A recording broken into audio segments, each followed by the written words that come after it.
What's up, everybody? Welcome to my very first episode on this subject. It's quite a change from what I used to do, but the change in my personal life has been quite dramatic as well. And I don't just want to share this change, but I want to give you the tools to do the same if you wish to do so.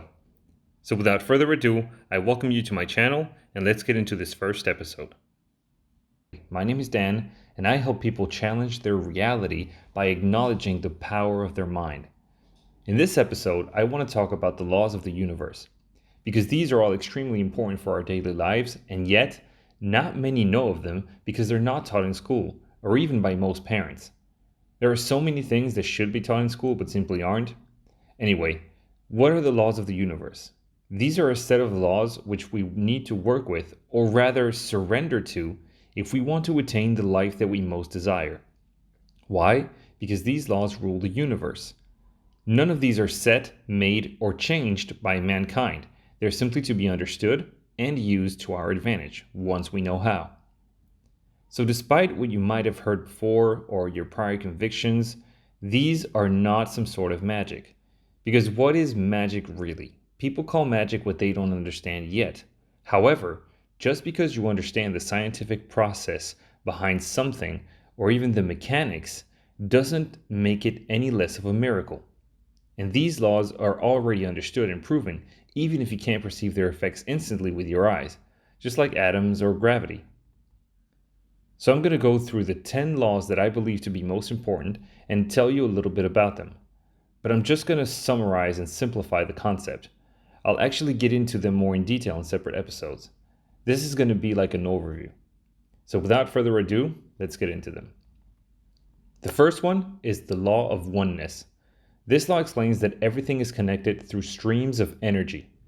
This can be indicated by things like when someone is watching you and you can actually physically feel it, or even when you meet somebody and without necessarily knowing them or knowing anything about them, in 3 seconds you can already know if you either love them or hate them, or even how someone else's thoughts may affect you in some way even if you don't know that person. Like when you're in a crowded subway, for example, and all of a sudden your thoughts start scattering without even you noticing. Number 2 is the law of vibration, also known as the law of energy. We just talked about how we're all connected through streams of energy with the law of oneness. One of the laws of thermodynamics dictates that everything is energy. And energy can neither be created nor destroyed. It can only be transformed or transmuted. And what is energy? Movement. Therefore, for energy to be present, there needs to be movement, which means that if everything is energy, everything is moving, or rather, vibrating. And each and every single thing, from the biggest to the tiniest you can think of, including yourself, is vibrating at its own frequency. And that frequency, which is the speed of vibration, is so high that you can't even see it. Number 3 is the law of correspondence. This law states that whatever is happening in your mental space is reflected on your outside world. In other words, that whatever you think and feel creates what you're experiencing in reality. This law automatically tells you that you create your own reality, so you're the master of your own destiny. Number 4 is the law of cause and effect, which states that for every action, there's a reaction, meaning that everything happens for a reason. Number 5 is the law of compensation. Says that whatever you put in the universe will come back to you in abundance. This goes both for good and bad deeds. When it comes to money, for example, you'll be rewarded in accordance to the need for what you do and your ability to do it. Number 6 is the law of attraction. This one is probably the most talked about, probably because it sounds really cool and magical, and yet not many people understand it. This is a secondary law to the law of vibration, because whatever you attract in your life depends on your own frequency of vibration. You'll attract things that are in the same frequency of vibration as you are.